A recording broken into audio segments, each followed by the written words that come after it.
The Pentagon is currently briefing. Back over to Mr. Kirby.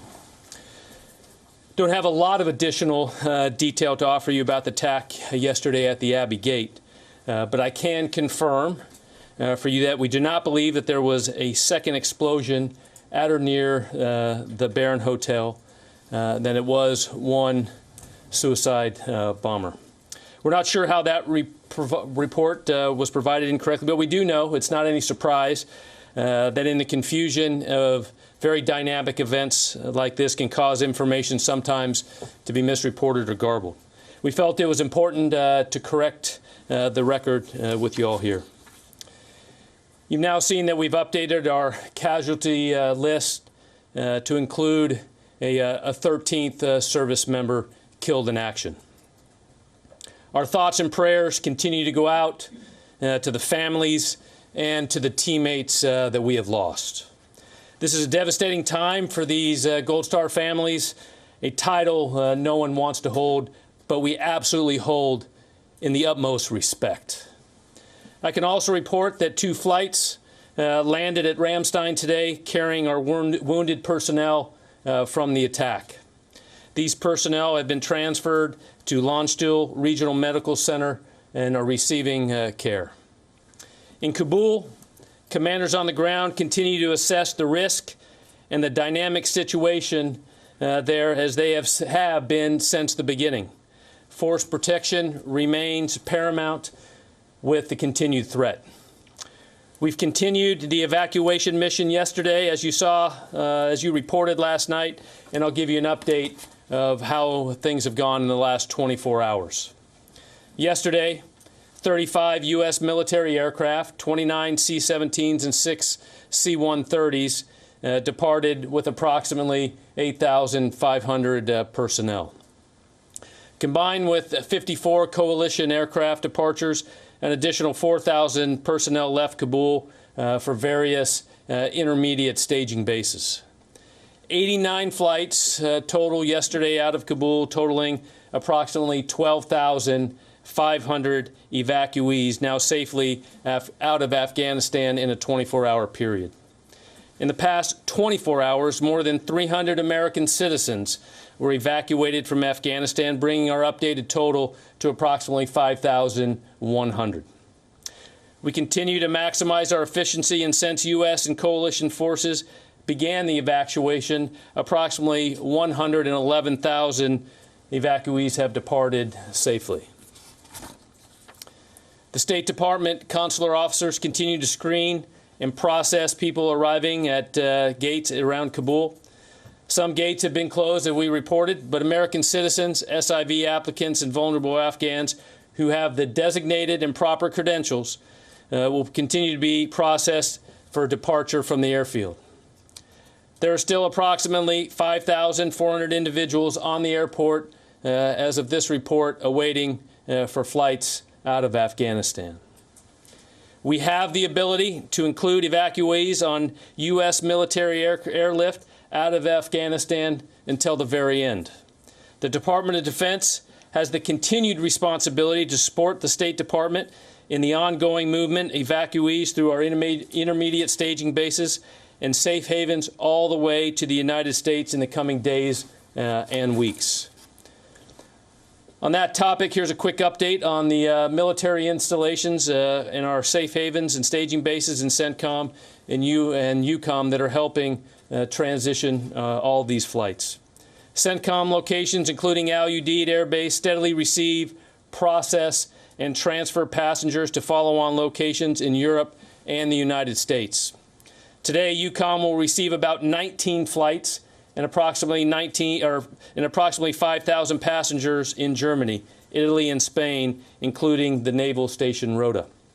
In turn, 6 flights will transport about 3,300 people from Europe to the United States. I cannot say enough how important the contribution of our allies and our partners has been in this massive global operation. Additionally, more evacuees continue to arrive stateside and are moving to designated installations throughout NORTHCOM. The NORTHCOM Commanding General, General Van Herk, will provide a more focused briefing on this extensive effort in his brief later today. In conclusion, I'll reiterate what General McKenzie said yesterday. There are more than 5,000 U.S. service members in harm's way, saving as many people as they can. It's a noble mission. We have seen firsthand how dangerous that mission is, but ISIS will not deter us from accomplishing this mission. We appreciate your thoughts and prayers for all of our service members who are carrying on this mission today. Above all, we remain focused on evacuating American citizens and other personnel designated by the Department of State, safeguarding the lives of those whom we are providing assistance and keeping American troops safe. Thank you.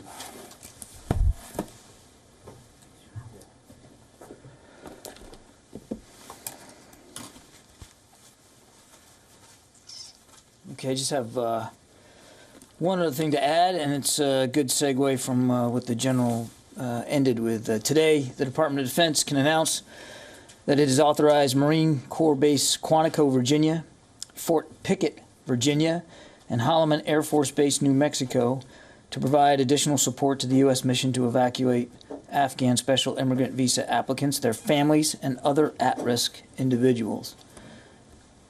These installations join Fort Lee, Fort McCoy, Fort Bliss, and Joint Base McGuire-Dix in providing this support. The Defense Department will continue to support the State Department in providing temporary housing, sustainment, and support inside the United States for a capacity of up to 50,000 Afghan special immigrant visa applicants, their families, and other at-risk individuals. U.S. Northern Command will coordinate the details of all this with the State Department, the Department of Homeland Security, and of course the Department of Health and Human Services as necessary.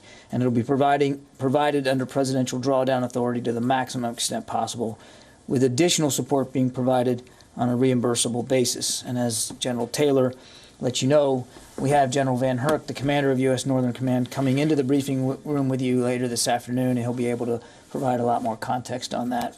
With that, we'll take questions. Lita. This is probably for the general. The president has said he wants to vow basically to get back at ISIS. How difficult will it be for the U.S. military to do that type of operation, considering the lower number of troops and the difficulty in getting intelligence on the ground? And then, I don't know if this is you or John, can you just talk about the number of people that we'll see getting processed over the next several days? Is that number going to gradually go down? Do you have out the number of people you think you're going to, or what's your ballpark estimate? Yeah. All right. On the first question on our capabilities and abilities to protect ourselves, or to also to conduct the strikes, as you said.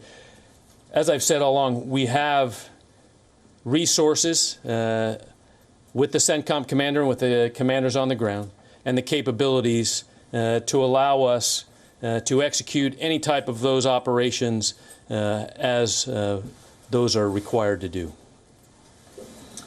So, Lita, again, we're still planning on ending this mission at the end of the month. And as I said the other day, as we get closer, and we are getting closer, you're going to see us begin to make those muscle movements to pull out our troops and some of our equipment as appropriate with any retrograde. What we want to do is preserve as much capability for as long as we can, both in terms of the security footprint, but also in terms of the ability, as the general alluded in his opening statement, to moving out evacuees. Lives are still the priority, and the lives of our troops, and of course the lives of evacuees, and trying to continue to get as many out as possible. So there will be a balance over the next few days as we continue to process through that transition, as we continue to, as what we call, retrograde.